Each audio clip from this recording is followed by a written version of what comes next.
Hello students, last class में हम current electricity में चर्चा कर रहे थे कुछ एवरेज वेलोसिटी और थर्मल वेलोसिटी की। तो थर्मल वेलोसिटी हमारी आई थी 0 और जो एवरेज वेलोसिटी आई थी in the presence of electric field वो इज़ नॉट इक्वल टू 0। तो उसी एवरेज वेलोसिटी को हमने एक नाम दिया था ड्रिफ्ट वेलोसिटी, ठीक है।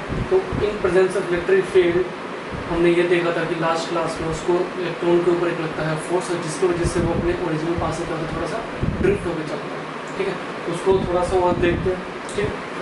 तो यहाँ मान लो कि मैंने लास्ट पर्सन बोला था इलेक्ट्रिक फील्ड मैंने अप्लाई किया था, प्लस मान लो यहाँ पे ये निगेटिव सोर्स लगा रखा है बैटरी का। तो इलेक्ट्रिक फील्ड हमारी कुछ इस तरफ थी, ठीक है। तो हमने देखा था कि इन अब्सेंस ऑफ इलेक्ट्रिक फील्ड, जब इलेक्ट्रिक फील्ड नहीं थी, ठीक है, तो इस ब्लैक से मैं ड्रॉ करूँ तो इलेक्ट्रॉन जो होता है दिस डॉट इज इलेक्ट्रॉन। तो इलेक्ट्रॉन हमारा कुछ मान लो ऐसे चला है ज़िगज़ैग पाथ में,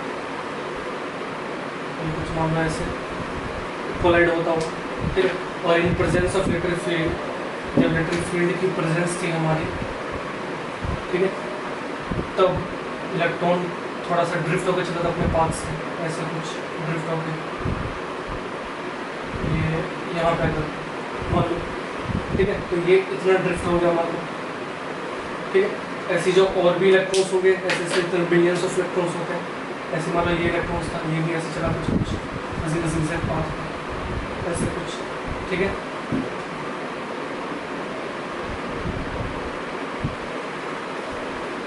ठीक है, तो ऐसे एक और बार बनाते हैं इसका, ये भी ऐसे ड्रिफ्ट होकर चलेगा इलेक्ट्रॉन, सारे के सारे ऐसे ड्रिफ्ट होकर चलेंगे। तो ये भी ड्रिफ्ट हो गया इस तरफ, ठीक है। ऐसे और भी इलेक्ट्रॉन्स होंगे हमारे, ठीक है। ये इलेक्ट्रॉन्स होगा मान लो, ये भी ड्रिफ्ट हो जाएगा इस तरफ, ठीक है। थोड़ा सा ऐसे ये इलेक्ट्रॉन ड्रिफ्ट हो जाएगा, ऐसे ये इलेक्ट्रॉन ड्रिफ्ट हो जाएगा इस तरफ। ऐसे कितने मिलियंस ट्रिलियंस ऐसे एटम इलेक्ट्रॉन्स होंगे, वो सारे हमारे हैं क्या इस तरफ ड्रिफ्ट होकर चलेंगे, ठीक है। तो एक्चुअली में तो इनकी वेलोसिटी है क्या कोलिजन के बाद हमेशा चेंज होती रहती है 21 डिग्री, ठीक है। तो जब भी कोलिजन होती है उस स्टैंड पे इनकी वेलोसिटी और एक्सीलरेशन हो जाता है 0। उसके बाद में है कि उनकी वेलोसिटी फिर से बिल्डअप होना स्टार्ट हो जाता है, फिर से कोलिजन के टाइम पे तो कोलिजन होते ही 0, फिर से बिल्डअप होना स्टार्ट हो जाता है, ठीक है। लेकिन ओवरऑल इसमें होता क्या है, एक इंस्टेंट ऐसा आता है कि हर एक इलेक्ट्रॉन है क्या ड्रिफ्ट होता है ड्यू टू इलेक्ट्रिक फील्ड, ठीक है। तो उसको फोर्स लगता है इन द क्योंकि नेगेटिव चार्जेस होते हैं, इलेक्ट्रॉन हमारे हैं क्या नेगेटिव चार्जेस हैं, तो उसको जो फोर्स लगता है इलेक्ट्रिक फील्ड के अपोजिट में लगता है। तो सारे के सारे जो चार्जेस होते हैं ओवरऑल है क्या एक ही डायरेक्शन में ड्रिफ्ट होते हैं, ऐसे कुछ in the opposite direction of electric field, ठीक है। तो हम यहाँ पे इलेक्ट्रिक करंट का हम डेफिनेशन बना देंगे। तो उसके लिए तो इसके डेफिनेशन के लिए एक एजम्पशन किया गया कि इलेक्ट्रॉन जो इन प्रेजेंस और इन एब्सेंस इलेक्ट्रिक फील्ड है क्या ज़िगज़ैग में चलता है, इन प्रेजेंस में चलता है वो कर्व्ड पाथ में जी, और इन एब्सेंस में चलता है वो स्ट्रेट पाथ में, ठीक है। और लेकिन चलता तो उसी टाइप से टेढ़ा मेढ़ा, लेकिन हमने बाय एज्यूम ये किया है कि इलेक्ट्रॉन जो है overall in presence of electric field सीधे सीधे चलते हैं वो ड्रिफ्ट की वजह से, कि इसी तरफ ड्रिफ्ट होते हैं सारे इन प्रेजेंस में ड्रिफ्ट। तो हमने ये एज्यूम क्या हुआ कि इलेक्ट्रॉन ज़िगज़ैग की जगह क्या होते हैं सीधे स्ट्रेट चलते हैं। स्ट्रेट हमने कुछ ऐसा एज्यूम किया है, तो बाय एजम्पशन इसको कह सकते हैं कि कोई भी जो कंडक्टर होता है उसमें जो हमारे इलेक्ट्रॉन्स हैं वो एक ऑर्डर मोशन में मान लेते हैं कि हम चलता है ऐसे सारे इन प्रेजेंस ऑफ याद रहा electric field, presence of electric field में चलेगा। अगर एब्सेंस है तो वैसे ही दिखाएंगे रैंडम बहुत हाई स्पीड में। तो ये जो वेलोसिटी होती है इसको हमने एक नाम दिया हुआ ड्रिफ्ट हो रखा है साहब, जिसको हम वीडी वेलोसिटी से दिखाते हैं, इसको बोलते हैं ड्रिफ्ट वेलोसिटी। सारे के सारे कांस्टेंट एवरेज ड्रिफ्ट वेलोसिटी से मूव, हालांकि हर इलेक्ट्रॉन का क्या अपना अपना अलग अलग वेलोसिटी है, लेकिन फिर भी हम ये एज्यूम कर लेते हैं कि एक कंडक्टर में जितने भी चार्जेस होते हैं प्रेजेंस ऑफ इलेक्ट्रिक फील्ड एक एवरेज कॉमन वेलोसिटी से चलते हैं, और वो जो कॉमन वेलोसिटी होता है उसका नाम दिया हुआ है वीडी। और इसकी डायरेक्शन अगर नेगेटिव है चार्ज तो इलेक्ट्रिक फील्ड से अपोजिट में, अगर हम प्रोटॉन को अगर हम पॉजिट्रॉन को इमेजिन करें प्लस चार्ज तो in the direction of electric field होगा, ठीक है। तो ऐसा कुछ हमने एजम्पशन किया होगा, ये प्लस है ये नेगेटिव है, ठीक है। तो इलेक्ट्रिक करंट जो है जो हम डिफाइन करते हैं वो इस तरह से, I it is defined as a charge flowing through the conductor per unit time Q by T. ये जो करंट होता है हमारा, इसको हम बोलते हैं स्टडी करंट। स्टडी करंट, ये करंट हमारा होता है टाइम इंडिपेंडेंट, इसकी वैल्यू टाइम इंडिपेंडेंट होती है, ठीक है। तो ठीक है, इसके अलावा हमारा एक और होता है करंट, वो से बोलते हैं हम इंस्टेंटेनियस करंट। क्या बोलते हैं? Instantaneous current. I is equal to d q by d t. कोई भी सिंबल दिखा देते तो उसको प्रॉब्लम नहीं है, तो मैंने यहाँ स्मॉल ऐसे दिखा दिया इंस्टेंटेनियस, ठीक है, सिंबल लगा। तो D q by d T हमारा जो होता है, ये होता है हमारा time dependent current. Time dependent, ठीक है। तो ये कुछ और भी टाइप्स के होते हैं, स्टडी करंट, डीसी करंट होता है, ठीक है। ये जो हमारा होता है एसी करंट होता है, ठीक है। तो इसकी चर्चा भी आगे होती रहेगी। तो अभी जो हमारे इस चैप्टर में जो हमारा यूजफुल है, मैक्सिमम यूज वो हमारे इसी का हुआ स्टडी करंट। तो इस चैप्टर में हम स्टडी करंट इसी को अच्छे से पढ़ने वाले हैं, ठीक है। तो स्टडी करंट जो था हमारे क्यू बाई है, क्यू तुम लोगों ने पढ़ा होगा कि क्यू इक्वल टू होता है एन ई। एन हमारा क्या होता है? नंबर ऑफ फ्री चार्जेस, ठीक है। फ्री चार्जेस बताया था तुम्हें लास्ट क्लास में क्यों होता है, ठीक है। क्यू इक्वल टू, तो we can here add q equal to n e upon t, ठीक है। नंबर ऑफ फ्री चार्जेस, कितने फ्री चार्जेस क्रॉस हो रहे हैं इस पर्टिकुलर कंडक्टर के क्रॉस सेक्शनल एरिया से, ठीक है। इसी को बोलते हैं electric current is defined as the number of free charges, याद रहे, number of free charges crossing the cross sectional area normally, याद रहे, नॉर्मली पास होगा पर यूनिट टाइम, ठीक है। तो हालांकि चलते थे ऐसे हैं टेढ़े मेढ़े, ठीक है, लेकिन हम इमेजिन ये कर लेते हैं कि वो सारे एक ही ऑर्डर्ड मोशन में चले, रेगुलर ऑर्डर्ड मोशन में, याद रहे एजम्पशन है बहुत बड़ा, ठीक है। तो उस तरीके से हमने आई को डिफाइन किया, ठीक है। तो ये डिफाइन हो गया हमारा स्टडी करंट, क्योंकि वैल्यू रख दी है क्वांटाइजेशन ऑफ चार्जेस से एन होता है, where n is the number of free charges. तो इस क्रॉस सेक्शनल एरिया अगर मैं बनाऊँ, यहाँ से चार्जेस जो नॉर्मली पास हो रहे हैं हर यूनिट टाइम में, तो 3 इलेक्ट्रॉन्स हमेशा, और भी पीछे से मान लो 3 आ रहे होंगे, 3 हर यूनिट टाइम पे, हर 1 सेकंड में मान लो 3 पास हो रहा है। तो क्यू इक्वल टू क्या, एन की वैल्यू मान लो हर क्रॉस सेक्शन से एक सेकंड में 3 इलेक्ट्रॉन्स, तो 3 ई अपॉन टी हो जाए, ठीक है, ऐसे, ठीक है। ये हमारा चेंज था। इसमें होता है क्या, इंस्टेंटेनियस में चार्जेस जो होते हैं, नंबर ऑफ फ्री चार्जेस जो होते हैं पास, उसका है क्या, वो बदलते रहते हैं। तो मान लो कि अभी इसमें 3 इलेक्ट्रॉन्स हो रहे हैं पास, अभी मान लो कि किसी पर्टिकुलर टाइम में 3 इलेक्ट्रॉन्स पास हो रहे हैं इसमें से, और आने और मान लो इसके पीछे से कुछ इतने इलेक्ट्रॉन्स आ रहे हैं, 1 2 3 4 5 6 इलेक्ट्रॉन्स आ रहे हैं, ठीक है। तो पहले 1 सेकंड में इसमें से 3 हुए पास, फिर जो नेक्स्ट जो होगा 1 सेकंड उसमें से 6 पास होगा। तो ये है कि टाइम के साथ चार्ज वेरिएबल होना पड़ रहा है, ठीक है। पहले 3 हुआ, फिर 6 हुआ, मानो अभी आगे और भी जो आ रहे थे, फिर मान लो 8 आ रहे होंगे, फिर 10 आ रहे होंगे। तो उस केस में हम इलेक्ट्रिक करंट को ऐसे डिफाइन करते हैं कि इलेक्ट्रिक करंट जो है बार बार चेंज हो रहा है टाइम के साथ, तो वहाँ पे हम इंस्टेंटेनियस करंट इसको डिफाइन करते हैं, ठीक है। तो इसका भी इतना यूज़ नहीं है हमारे यहाँ, इस वाले चैप्टर में बस इसी का यूज़ होगा, स्टडी स्टेट करंट का। तो ये हमारा डिफरेंस है इंस्टेंटेनियस और स्टडी करंट में। इसकी एस यूनिट पता होगी तुम लोगों को, एस आई यूनिट क्या होती है, एम्पियर सेंटीग्रेड, ठीक है। शॉर्ट सिंबल में इसको कैपिटल ए से हम दिखाते हैं, this is S I unit, और क्या होती है इसे, कूलम पर सेकेंड, राइट। तो ये है हमारा S I unit of electric current, ठीक है। अब देखो ये जो मैंने बोला है कि ड्रिफ्ट वेलोसिटी इसमें आ जाती है, हमने एज्यूम ओके कि सारे के सारे एक average constant velocity which is the drift velocity से चलते हैं, ठीक है। तो इस ड्रिफ्ट वेलोसिटी का मेजरमेंट और फॉर्मूला इसका होता है कि ड्रिफ्ट वेलोसिटी कितनी हम किस तरीके से निकाल सकते हैं हर कंडक्टर में, ठीक है। तो इसका भी एक एक्सप्रेशन होता है, एक फॉर्मूला हम निकालेंगे, ठीक है।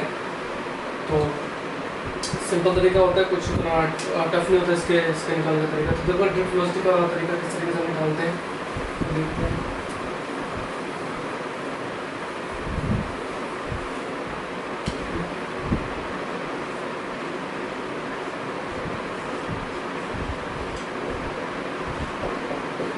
वेलोसिटी से हम वी से दिखाए थे, ठीक है।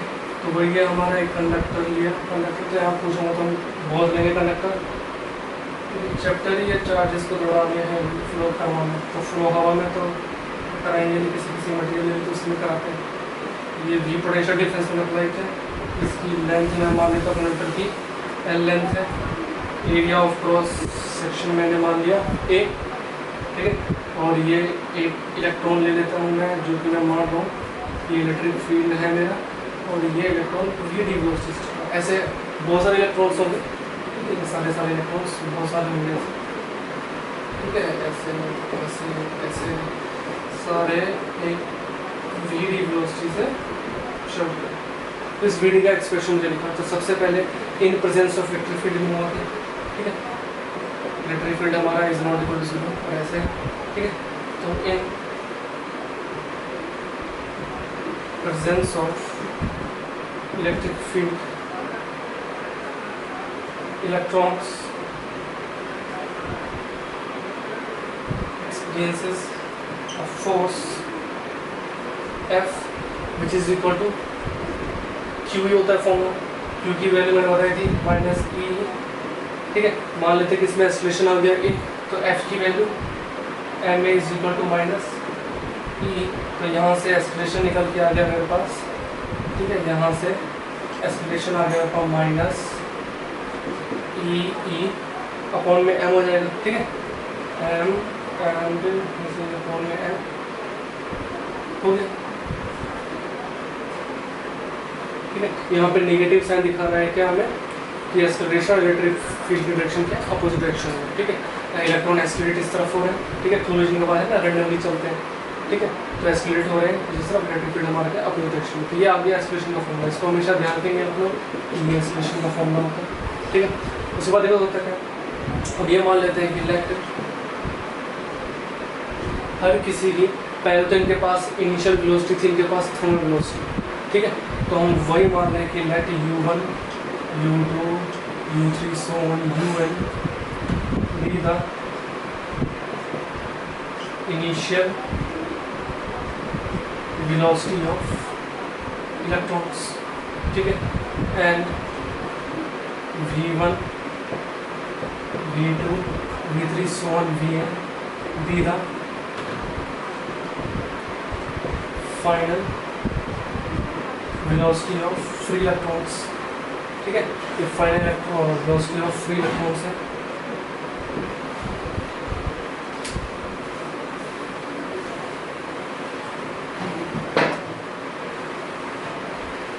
ठीक है। अब देखो इसमें है क्या,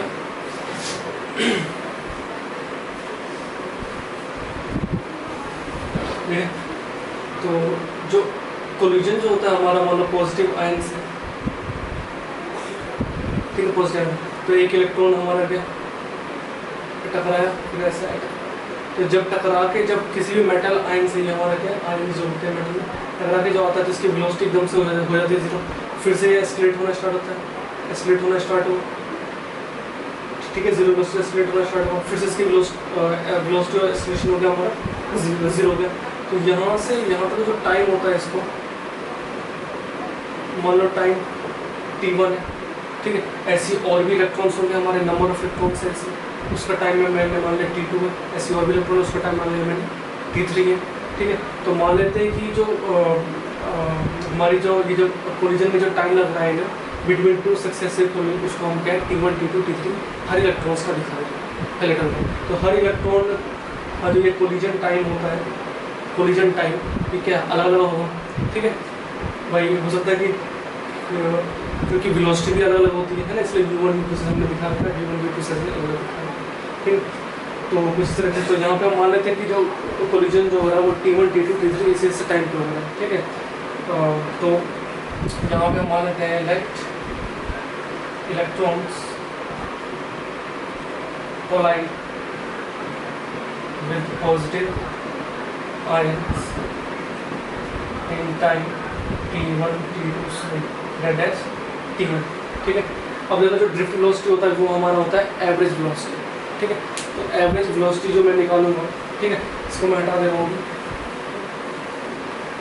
तो ड्रिफ्ट वेलोसिटी होता है हमारा एवरेज वेलोसिटी होता है। तो यहाँ पे जो ड्रिफ्ट वेलोसिटी होगा average velocity which is a drift velocity v, ठीक है, ये इक्वल टू होगा v1 v2 v3 plus dot dash plus vn divide by n होगा, फॉर्मूला होता है हमारा। तो जो ड्रिफ्ट वेलोसिटी हो गया हमारा v1 की वैल्यू डालेंगे, v1 होगा u1 प्लस a t1, ऐसे u2 plus a t2 so on un plus a tn divide by n, ठीक है। तो vt is equal to u1 u2 को हम कॉमन ले लेंगे, u1 plus u2 plus dot dash plus un divide by n, तो common आ गया मेरे पास, प्लस में इधर इधर बच गया, ठीक है। सेपरेट कर रहे हैं a t1 a t2, तो a कॉमन यहाँ बच गया t1 plus t2 plus dot dash on tn divide by n, ठीक है। ये चीज़ हमारा बच गया। तो यहाँ देखेगा तो ये जो है u1 ये हमारा है कि इनिशियल थर्मल वेलोसिटी। तो मैंने तुम्हें बता रखा है कि एवरेज थर्मल वेलोसिटी जो होती है इनिशियल वो होती है 0, ये हो गया हमारा 0, फर्स्ट क्लास में बताया था मैंने। तो एवरेज उसका फॉर्मूला होता है क्या है इनिशियल थर्मल वेलोसिटी, तो u1 plus u2 divide by average velocity का फॉर्मूला। तो थर्मल वेलोसिटी का जो एवरेज वेलोसिटी होता है वो होता है हमारा 0, ये हो गया हमारा 0। तो vd आ गया मेरे पास 8 t1 t2 डिवाइड बाई, तो ये वाला जो एक्सप्रेशन है इसको मैं एक सिंबल से दिखा रहा हूँ, टाउ से। तो तुमने 11th में पढ़ा था टॉर्क, ऐसे ही सिंबल है। तो यहाँ पे जो ये है टॉर्क नहीं है, यहाँ पे जो टाउ सिंबल है ये टाइम के लिए, ठीक है, ये टाइम के लिए सिंबल। तो जो एवरेज जो है टाइम का कि भाई जितने भी इलेक्ट्रॉन्स जो कोलाइड हो रहे हैं बिटवीन टू मेटल आयंस, हर किसी का टाइम अलग अलग है। तो इसको स्टडी करना बहुत ही मुश्किल हो जाता है कि हर इस इलेक्ट्रॉन का कितना टाइम है कोलिजन का, इस इलेक्ट्रॉन का कितना है। तो इसलिए हम है क्या, हम सारी चीज़ क्या हम एवरेज में पढ़ रहे हैं। हर किसी की वेलोसिटी अलग है, तो हमने एक वेलोसिटी बना ली, ड्रिफ्ट वेलोसिटी भाई एवरेज पढ़ेंगे, क्योंकि हर एक की वेलोसिटी निकालना मुश्किल है। तो हमने पता लगा कि भाई एवरेज वेलोसिटी हर किसी कितनी है मेरे को, किसी की वेलोसिटी से हाई भी हो सकती है, किसी से लो भी हो सकती है, ठीक है। तो इस तरीके से हर इलेक्ट्रॉन की वेलोसिटी, क्योंकि मिलियंस ट्रिलियंस ऑफ इलेक्ट्रॉन्स होते हैं, ठीक है। अगर 200 भी 300 भी है तो उसको स्टडी, तो हर इलेक्ट्रॉन की वेलोसिटी की स्टडी करना मुश्किल है। तो इसलिए हमने एक एवरेज, हर चीज़ में एवरेज निकाला, ठीक है। तो यहाँ पे देखो टाइम भी है किसका लगा, तो मैंने एवरेज टाइम का मान लिया कि हर इलेक्ट्रॉन का जो एक कोलिजन जो टाइम है वो मैंने मान लिया कि टाउ से दिखा। तो यहाँ पे एक्सप्रेशन आ गया मेरे पास vd is equal to a tau आ गया, ठीक है। ये जो टाउ होता है इसको हम एक नाम से बुलाते हैं जिसे कहते हैं रिलैक्सेशन टाइम। रिलैक्सेशन टाइम का मतलब बिल्कुल ठीक है। तो ये जो टाइम हो गया हमारा बिटवीन टू सक्सेसिव कोलिजन, ठीक है, जिसे हमने पहले t1 दिया था, वो हम अपने आप से मान लेते कि ये टाउ टाइम है, एवरेज हर किसी का टाइम मान लेते कि एवरेज सेम, ठीक है। तो ये होता है रिलैक्सेशन। रिलैक्स इसलिए बोल रहा है कि जब कोलिजन हो जाता है इसका एक मेटल आयन से, तो उसके बाद में क्या ये रास्ता इसका फ्री रहता है, ये रास्ता इसका फ्री रहता है, यहाँ पे कोलिजन नहीं होता। तो यहाँ पे इलेक्ट्रॉन रिलैक्स होकर चलता है, फिर टकराता है, इसलिए इस टाइम को बोला है कि ये वो टाइम है जिसमें इलेक्ट्रॉन रिलैक्स रहता है। इसलिए इसका नाम बताया relaxation time between the two successive collision. एक कोलिजन के बाद ये और ये जो होता है दूसरा कोलिजन, तो relaxation time is the time between the two successive collision of the electron, ठीक है, रिलैक्स रहता है। और यही जो पाथ है वो जहाँ पे फ्रीली चल रहा होता है, ये फ्रीली, इस पाथ को कहते हैं हम फ्री पाथ, फ्री पाथ, ठीक है। ऐसी जो ये जो कोलिजन वाला होता है पाथ, फ्री पाथ, इसमें कोलाइड नहीं हो सकता, एक टाइम होता है उसके बाद ही कोलाइड। ऐसी जो हर इलेक्ट्रॉन जो होता है उसका फ्री पाथ क्या होता है, अलग अलग डिस्टेंस का होता है। कहीं पे जो आयंस होते हैं पास में होते हैं, तो टकरा के फटाफट मान लो इसके टकराने के बाद इधर हुआ, ये टकरा गया, तो ये वाला स्मॉल हुआ फ्री पाथ, ठीक है। तो जो फ्री पाथ है किसका अलग होता है, तो हम जो फ्री पाथ है, अब ऐसी मिलियंस ट्रिलियंस ऑफ इलेक्ट्रॉन से फ्री, ठीक है। तो फ्री पाथ निकालना हर किसी का पॉसिबल नहीं होता, इसलिए हम फ्री पाथ भी हम निकाल देते हैं मीन फ्री पाथ, कि हर किसी का हम ये मान लेते हैं कि डिस्टेंस भी सेम है, ठीक है। तो हर जगह हमें क्या मीन का मतलब ये एवरेज होगा, तो एवरेज ही निकाल रहे हैं हर जगह, ठीक है। क्योंकि हर एक इलेक्ट्रॉन का वेलोसिटी क्या है, उसका पाथ का डिस्टेंस क्या है, हर एक इलेक्ट्रॉन का मिलियंस, ठीक है। इनिशियल वेलोसिटी क्या है, एक्सलेशन क्या है, वेलोसिटी किसमें इंक्रीज, तो ऐसे निकालना मुश्किल है। टाइम है क्या कोलिजन का, तो इसलिए हमने है हर इलेक्ट्रॉन का हमने सेम टाइम, एवरेज टाइम, जिसे नाम दिया, और रिलैक्सेशन टाइम, एवरेज वेलोसिटी, और जिसे नाम दिया हमने ड्रिफ्ट वेलोसिटी, हर किसी का सेम मान लिया, ठीक है। ये एजम्पशंस की गई है हमारी, ठीक है। तो ये मीन फ्री पाथ से बहुत होते हैं, एवरेज पाथ भाई हर कोई इलेक्ट्रॉन इतना फ्री है, ठीक है। तो यहाँ पे आता है रिलैक्सेशन टाइम हो गया हमारा। तो रिलैक्सेशन टाइम हमारा होता है it is a time between the two successive collision of the, relaxation time जो होता है तो हमारा it is the time between two successive collision of free electrons, ठीक है। तो ये होता है हमारा रिलैक्सेशन टाइम। याद है टाइम है इसकी यूनिट सेकेंड ही होगी, ये नहीं टॉप इसको बोलो, टाउ है पर टाइम इसको ट्रीट किया नहीं, रिलैक्सेशन टाइम, ठीक है। तो देखो ए मैंने अभी भी निकाला था फॉर्मूला, ए का वैल्यू थी माइनस ई अपॉन एम, ये ड्रिफ्ट वेलोसिटी का फॉर्मूला निकाला। माइनस साइन ये दिखा रहा है कि जो ड्रिफ्ट वेलोसिटी है वो इन द अपोजिट डायरेक्शन में इलेक्ट्रिक फील्ड है। इसलिए जब हम इलेक्ट्रिक फील्ड इधर बनाते थे तो ड्रिफ्ट वेलोसिटी इलेक्ट्रॉन इस तरह ड्रिफ्ट होता था, इलेक्ट्रॉन नेगेटिव होता है इसलिए ड्रिफ्ट वेलोसिटी वैसे है, ठीक है। टाइम हमारा फिक्स है, एम हमारा क्या है यहाँ पे एम हमारा क्या है, मास ऑफ इलेक्ट्रॉन, इलेक्ट्रॉन का चार्ज में पता हुआ 1.690 कूलम, ठीक है। टाइम भी हमारा फिक्स होता है, ठीक है। तो ड्रिफ्ट वेलोसिटी जो होती है हमारी प्रोपोर्शनल टू इलेक्ट्रिक फील्ड होती है कि कोई इलेक्ट्रॉन अपने पाथ से कितना ड्रिफ्ट होगा, कितना डिस्प्लेसमेंट होगा, ठीक है, वो इलेक्ट्रिक फील्ड की स्ट्रेंथ पे डिपेंड करता है, ठीक है। Is proportional to electric field, okay. ये हमारा ड्रिफ्ट वेलोसिटी का कॉन्सेप्ट क्लियर हो गया। थोड़ा सा मैंने बहुत स्पीड में बताया कि आई होप क्लियर हो चुका हो सबको, ठीक है। ओके, इसको अच्छे से नोट कर लेंगे। बाय।